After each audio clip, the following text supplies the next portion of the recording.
경제 소식을 빠르고 친절하게 전달해 드립니다. 오늘 굿모닝 경제는 유혜미 한양대학교 경제금융대학 교수와 함께합니다. 교수님 어서 오세요. 어서 오십시오. 자, 교수님 오늘은 우리나라 올해 성장률 전망치 얘기부터 좀 해보겠습니다. 경제협력개발기구죠. OECD가 이제 이달 세계 경제 전망을 발표할 예정인데 이제 우리나라 경제 성장률이 전망치가 어떻게 나올지 좀 관심이거든요.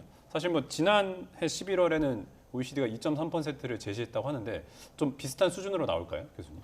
예, 조금 더 상향 조정될 여지도 있다고 저는 보고 있습니다. 최근에 이제 IMF에서도 국제통화기금 IMF에서도 세계 경제 전망을 발표했습니다. 근데 그때 이제 지난 10월에 발표했던 2.2% 우리나라 2024년 경제 성장률 전망치를 조금 더 상향 조정해서 2.3%로 발표를 했거든요. 예. 근데 그 이유를 이제 뚜렷하게 밝히지는 않았지만 이제 가늠해 보자면 이제 우리나라의 주요 교역 상대국인 이제 미국과 중국의 경제 성장률 수정치가 좀 이제 조정이 되면서 그것 때문에 이제 영향을 받은 좀 영향이 크다고 보는데요. 일단 미국의 경제 성장률이 지난 4분기에 굉장히 깜짝 놀라게 높게 나오지 않았습니까? 네. 전문가들의 전망치를 훌쩍 뛰어넘는 연율로 3.3%가 나왔는데요. 사실 이것 때문에 IMF도 미국의 경제 성장률을 올해 지난 10월에는 1.5% 전망했다가 이번엔 이제 2% 넘게 2.1%로 이제 전망을 했습니다. 그러니까 수정치를 조정을 했는데요. 따라서 미국 경제가 이제 좋아지면 당연히 미국으로 수출을 많이 하는 우리 경제에도 좋은 영향이 있을 수밖에 없는 상황이죠. 그런데 또 하나의 이제 관건은 중국의 경제 성장률이 어떻게 나타나는지인데요. IMF는 이제 중국의 경제 성장률도 조금 더 이제 상향 조정을 해서 이 두 가지가 다 긍정적으로 작용을 해서 한국의 경제 성장률을 0.1%포인트 높게 잡았는데요. OECD도 아마 11월에는 이제 2.3%로 전망을 했지만 그 이후에 이제 미국의 경제 성장률이 워낙에 좋게 나왔고 중국도 이제 어느 정도 경제 아주 침체로 가기보다는 그래도 좀 경기 부양책에 힘입어서 어느 정도 개선이 될 수 있는 가능성도 있기 때문에 이런 두 가지를 고려하면 한국의 이제 경제 성장률 전망치도 소폭이나마 상향 조정될 여지가 있다고 보고 있습니다. 예, 그러면 일단 뭐 이제 OECD가 좀 전망치를 상향 조정할 거다 이렇게 보시는 것 같은데 이제 전망치를 달성할 가능성도 이제 미국과 중국에 대한 수출이 좀 늘어날 거라고 보시는 거잖아요. 근데 제가 이제 올해 미국 경제에도 이제 최근 발표된 지표들을 보면 좀 연착륙 흐름을 보이고 있습니다. 요 OECD에서도 좀 미국 경쟁률 역시 상향 조정할 가능성이 있다고 보십니까? 예, 그럴 가능성이 굉장히 다분하다고 보고 있습니다. 앞서 말씀드렸다시피 지난 4분기에 미국의 경제 성장률이 연율로 3.3%가 나왔는데요. 전문가들의 전망치는 뭐 한 2%대였거든요. 그러니까 그걸 뛰어넘는 엄청나게 높은 성장을 이뤘는데 최근에 발표된 미국의 고용 보고서에도 보면 미국의 고용 시장이 아직도 굉장히 탄탄하다는 거거든요. 굉장히 탄탄하다는 것은 결국 생산을 하기 위해서 노동에 대한 수요가 굉장히 많다는 얘기고 즉 앞으로도 계속해서 경제 성장을 이제 잘 이어갈 수 있는 여지가 있다는 건데요. 따라서 올해 경제 성장률 전망치 1.5%는 아마도 이제 좀 낮은 수치로 보이고요. 그래서 이런 부분들을 감안을 하면 올해 경제 성장률을 미국의 경제 성장률을 상당 부분 높게 조정할 여지가 상당히 크다고 보고 있습니다. 교수님 그 중국의 지금 디플레이션도 현실화하는 상황이잖아요. 이 OECD 전망치 발표와 함께 또 중국의 경제 상황에 대해서 좀 짚어보려고 하는데 좀 어떻게 보고 계십니까? 중국의 경제가 아주 녹록지만은 않은 상황입니다. 이제 부동산 일단 시장의 침체가 지속이 되고 있는 상황이고요. 근데 이것을 이제 중국에서 무조건적인 부양으로 부동산 시장을 살리겠다는 의지를 보이고 있지는 않습니다. 왜냐하면 그동안 이제 부동산 시장에서 공급이 과잉된 부분이 상당히 많았기 때문에 이런 부분을 이제 조정하겠다는 중국 정부의 의지도 있기 때문에 부동산 시장에서의 이제 조정이 좀 이루어지다 보면 침체는 좀 계속될 수가 있고요. 아무래도 부동산 관련된 그런 산업이 중국 경제 GDP에서 한 4분의 1 정도를 차지하다 보니까 부동산 시장이 침체되면 경기가 이제 급격하게 살아나기는 좀 어려운 상황이고요. 여기에 이제 내수도 그렇게 좋지는 않습니다. 이제 중국 같은 경우 이제 소득이 그렇게 높게 이제 올라가고 있지 않고 실업률도 좀 높게 유지가 되다 보니까 소비 여력이 그렇게 크지는 않은 상황입니다. 따라서 내수가 그렇게 좋지 않고 그다음에 이제 부동산 경기도 좋지 않아서 경기가 급격하게 살아날 그런 가능성은 크진 않지만 중국 정부에서 그래서 경기 부양책을 사용을 하고 있기 때문에 경기 부양책이 이번에 이제 최근 곧 발표될 소비자 물가지수라든지 생산자 물가지수를 보고 디플레이션 우려가 좀 더 가중된다고 보면 경기 부양책이 더 나올 여지도 있어서 중국 정부의 이제 경기 부양책을 바탕으로 해서 경제 성장률 그래도 조금 더 상향 조정될 여지가 있습니다. 네.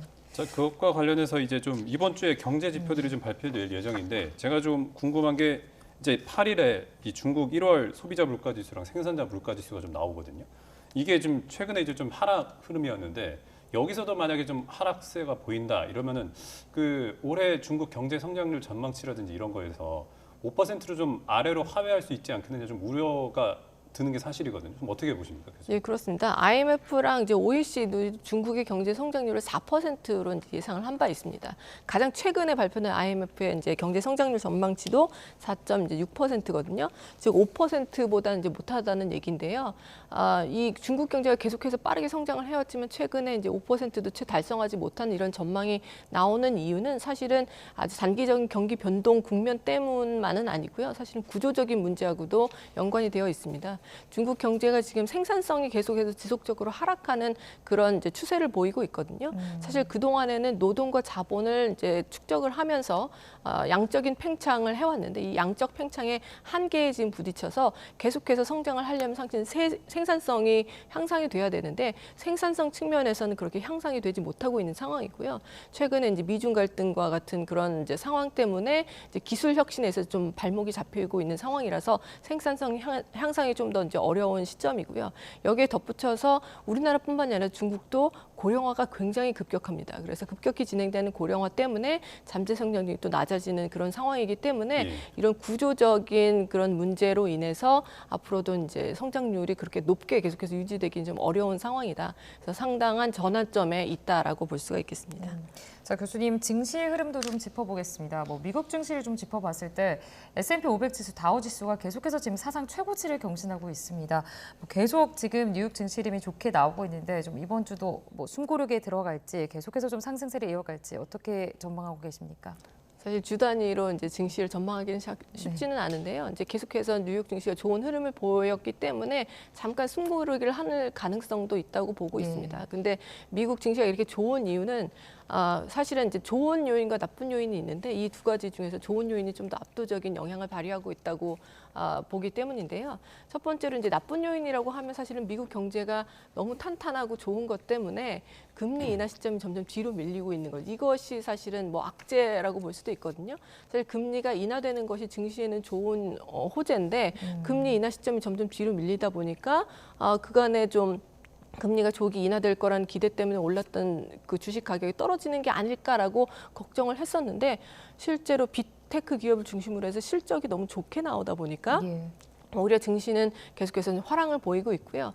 여기에 경제가 좋다 보니까 내수도 굉장히 좋을 것이고 계속해서 좋은 내수가 진행이 된다면 기업들의 실적도 앞으로 더 좋을 것이니까 따라서 이제 주식 가격에 대한 그런 긍정적인 전망이 이제 더 압도적인 영향을 발휘하고 있는 것으로 보입니다. 그런데 뭐 이런 흐름이 당분간 급격하게 변화될 그런 가능성은 별로 없기 때문에 증시가 앞으로도 이제 특히나 이제 기업 실적이 계속해서 좋게 나온다면 상당히 좋은 흐름을 이어갈 것으로 보이긴 합니다.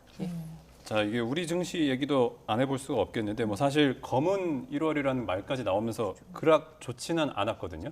근데 사실 보면은 방금 교수님께서도 언급해 주신 것처럼 미국 증시는 화랑을 보이고 있고 이제 또 반대로 중국 증시는 이렇게 중국 국내 상황에 좀 비춰봤을 때 이렇게 그렇게 좋지 못한 흐름을 보이고는 있거든요. 이런 대외 여건과 맞물려서 좀 우리 국내 증시에 대한 호재와 악재는 뭐 좀 어떤 게 있을까요? 일단 미국 경제가 좋은 것은 뭐 호재일 수도 있고 악재일 수도 있는데요. 미국 경제가 좋다 보니까 우리나라처럼 이제 수출이 굉장히 큰 부분을 차지하는 국가인 경우에 미국으로의 이제 수출이 계속해서 좋을 것이기 때문에 이것은 이제 좋은 영향이라고 볼 수가 있겠지만요. 이 미국 경제가 좋다 보니까 금리 인하 시점이 뒤로 밀리면서 결국에는 한국도 이제 한국은행이 기준금리를 인하할 시점도 같이 뒤로 밀리게 되거든요. 이렇게 우리 같이 같이 이제 성장이 굉장히 중요한 국가에서 금리 인하 시점이 이제 뒤로 밀린다는 것은 증시에 그렇게 좋은 그런 요인은 아니라고 볼 수가 있겠습니다. 그런데다가 이제 중국 경제가 또 좋지 않은 것이 우리에게는 좀 안 좋은 영향인데요. 중국 경제가 좋으면 중국의 수출 비중이 높은 우리나라 경제에도 당연히 긍정적인 영향이 있을 텐데 중국 경제가 좋지 않다 보니까 예. 그것으로부터 이제 반사이익을 누리지 못하는 그런 아쉬움이 있습니다. 그런데 이제 수출이 점점 회복세를 나타내고 있고요. 특히나 이제 반도체 관련해서 수출이 이제 좋아지고 있다 보니까 그런 부분에서 조금 긍정적인 영향을 기대할 수 있을 것 같고요. 그런데 이제 미국으로의 수출이 호조를 보이는 것 중에 하나가 사실은 자동차나 이제 배터리 같은 경우였는데 지금 전기차 같은 경우에 시장이 좀 포화 상태에 이르렀다 이런 전망도 나오고 있고 네. 그 성장세가 좀 주춤하기 때문에 이런 부분에서는 조금 아쉬운 측면이 있습니다. 그래서 2월은 1월보다는 조금 더 나을 가능성이 있지만 앞으로 나오는 기업의 실적이 가장 중요한 모멘텀이 될 것이라고 생각합니다. 네. 알겠습니다. 그 다음 주제로 좀 넘어가 보겠습니다. 이제 가계대출 문제를 좀 얘기해 볼 텐데 이제 9개월 연속 증가세를 나타내는데 최근에 이제 특히 주택담보대출 상승세가 심상치 않다고 하거든요. 이게 최근에 좀 대출 갈아타기 제도가 좀 확대 시행된 게 좀 영향이 있을까요, 교수님? 이제 그런 영향이 이제 없지 않다고 볼 수 있겠습니다. 지난해에도 사실은 가계 대출이 크게 늘었었는데요. 가계 대출이 이제 늘어난 부분이 주로 이제 주담대를 기준으로 한 것이었고요. 주담대 중심으로 해서 가계 대출 늘어난 것에 가장 큰 영향을 미쳤다고 보는 것이 특례 보금자리 론이었거든요. 근데 이 지금은 이제 특례 보금자리 론은 이제 마감이 된 상황이지만 올해도 이제 초에 정책자금 대출로 보금자리 론이 부활이 됐고요. 그다음에 뭐 디딤돌 대출 같은 것 그래서 좀 저소득층이라든지 소득이 이제 낮은 가구를 대상으로 해서 좀 저가 주택을 매매할 때 이제 좀 금리에도 좀 더 낮은 금리를 적용해주고 DSR 적용도 예외해주는 이런 정책자금 대출들이 이제 최근에 발표가 됐습니다. 그래서 이런 부분들이 주택담보대출의 증가세를 이끄는데 영향을 미쳤다고 보고 있습니다. 1월달에도 시중은행을 이제 시중 5대 은행을 중심으로 해서 가계대출 2조 9천억 원 정도 늘었는데요. 주택담보대출은 4조 4천억 원 정도 늘었거든요. 그러니까 이런 정책자금 대출의 영향이 상당히 크다고 보는 건데요. 1월 이제 말 정도부터 또 새로 출시되는 신생아 특례 대출이라는 것이 있습니다. 이것은 사실은 그 규모로 봤을 때는 27조 원 정도로 풀리기 때문에 지금 보금자리론 같은 경우는 한 10조 원 정도 규모로 풀리는데 더 큰 규모로 풀리기 때문에 이것으로 인해서 또 가계대출이 더 크게 늘어날 여지도 지금 상당한 것으로 생각이 되고 있습니다. 교수님 그러니까 지금 뭐 나라 안팎에서 가계 부채를 좀 줄여야 한다 이런 경고음이 계속해서 나오고 있습니다. 최근에 KDI 최고 책임자가 발표를 하면서 파산이라는 표현까지 써가면서 지금 나라의 부채 급증에 대한 좀 우려를 표명한 상황이거든요. 이달 26일에 당장에 적용되는 스트레스 DSR 규제도 앞두고 있고 지금 대출 수요도 커지고 있고 이런 상황에서 지금 뭐 금융당국의 어떤 조치가 필요한 것이 아닌가 이런 우려가 나오고 있거든요. 교수님은 어떻게 생각하십니까? 사실 이 DSR이라고 하는 그런 그 규제가 상당히 강한 규제입니다. 그러니까 그 차주들의 상환 능력을 바탕으로 해서 얼마만큼 대출을 해줄지를 결정을 한다는 건데요. 이걸 이제 은행권에서는 이제 40% 정도로 묻고 있는데 이게 상당히 강력한 조치임에도 불구하고 가계 대출이 이렇게 늘어나는 것은 이런 DSR의 예외 조치로 적용이 되는 그런 그 대출들이 많기 때문인데요. 지금 신생아 특례 대출도 그렇고 보금자리 론도 그렇고 이런 것들이 정책자금 대출이 다 DSR의 예외 조항으로 이제 적용이 되고 있습니다. 따라서 DSR 규제에 따르면 이만큼 대출을 못 받을 텐데 DSR을 예외를 적용해주기 때문에 이만큼 대출이 이제 늘어나는 거거든요. 그러니까 앞으로는 이런 대출에 관련해서 이제 정책을 세울 때 사실은 DSR의 예외 조항으로 이제 적용되는 그런 대출들의 좀 가지수를 좀 줄이는 것이 상당히 중요할 것으로 생각이 되고요. 그렇지 않으면 전반적으로 대출 규제를 통해서 이제 가계 대출을 좀 감소시키려는 그런 정부의 의지가 제대로 이제 반영이 되지 않고 대출은 대출대로 늘어나는 그런 결과가 나타나기 때문에 이런 DSR의 예외 적용 조항을 상당히 줄여야 될 것으로 생각이 됩니다. 예. 교수님 지금 우리나라 가계나 뭐 기업, 정부 이 모든 면에서 선진국들에 비해서 굉장히 지금 부채 상황이 높은 상황인 거죠? 예, 그렇습니다. 우리나라 가계 대출 규모가 지금 GDP를 넘어서는 수준이지 않습니까? 이게 OECD 기준으로 해서도 상당히 상위권에 랭크되어 있는 그런 상황인데요.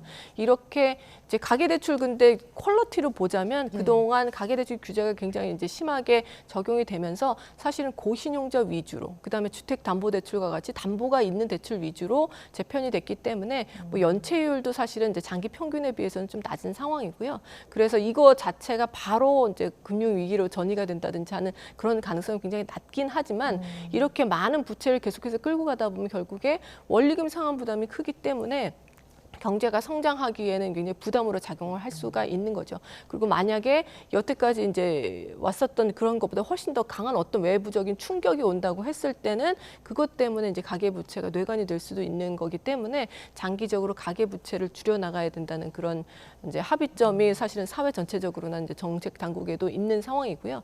그래서 장기적으로 이 가계대출을 줄여 나가기 위해서는 이제 가계대출 규제를 적용을 할 때 예외 조항을 좀 최소화하고 이런 일관된 그런 가계대출을 규제하는 정책이 필요하다고 생각합니다. 알겠습니다. 교수님, 그 끝으로 좀 부동산 얘기도 잠깐 짚고 넘어가겠습니다. 이제 건설기업 체감 경기가 이제 4개월 만에 하락세로 돌아섰다라는 뭐 내용도 전해지고 있는데 이제 사실 고금리라든지 뭐 고물가 때문에 공사비라든지 이런 게 좀 치솟으면서 건설기업들이 이제 많이 좀 어려움을 겪고 있다라는 얘기는 많이 나왔잖아요. 이런 경향이 좀 계속 이어질 거라고 보십니까? 당분간은 이어지겠지만 저는 이게 그렇게 오래 지속되지는 않을 수 있다고 보는데요. 사실 뭐 한 1년 반 전만 해도 주택 가격이 하락폭이 상당히 컸고요. 그래서 이제 정부에서 경기 부양책이 아니라 부동산 시장을 부양하기 위해서 여러 가지 규제 완화라든지 사실은 특례 보금자리론이 이제 도입된 데도 그런 영향이 적지 않았다고 보는데요. 지금은 사실은 이제 주택 가격은 좀 보합세를 나타내고 있고요. 건설 경기 자체는 그렇게 좋지는 않은 상황입니다. 하지만 지금 이렇게 가격이 조정이 되다가 이제 점점 다시 반등할 것으로 보는 이유는 아무래도 주택 공급이 이제 앞으로 한 2, 3년 사이에는 좀 줄어들 것이라는 지표들이 나오고 있고요. 착공이라든지 아니면 인허가 건수 같은 것이 이제 지난해 대비해서 30-40% 줄었기 때문에 그런 부분에서 주택 공급이 좀 위축될 여지가 있고 또 금리가 인하되기 시작하면 이것이 다시 주택 가격을 상승할 수 있는 견인하는 요소로 작용을 할 수가 있기 때문에 주택 시장이 침체가 아주 길어지지는 않을 것으로 보지만 한 가지 우려할 점은 이제 서울 수도권 대비해서 지방 이렇게 두 지역 간의 양극화가 상당히 심화될 수 있다. 그래서 서울이나 수도권은 이제 곧 반등할 수도 있지만 지방 부동산 경기가 사실 인구 감소 지역이라든지 이런 문제와 맞물려서 쉽게 해결되지는 않을 상황이기 때문에 이런 양극화 문제에 대한 그런 해법이 시급한 상황이라고 볼 수 있겠습니다. 네, 알겠습니다. 오늘 굿모닝 경제는 여기까지 듣겠습니다. 지금까지 유혜미 한양대학교 경제금융대학 교수와 함께했습니다. 교수님 고맙습니다. 고맙습니다.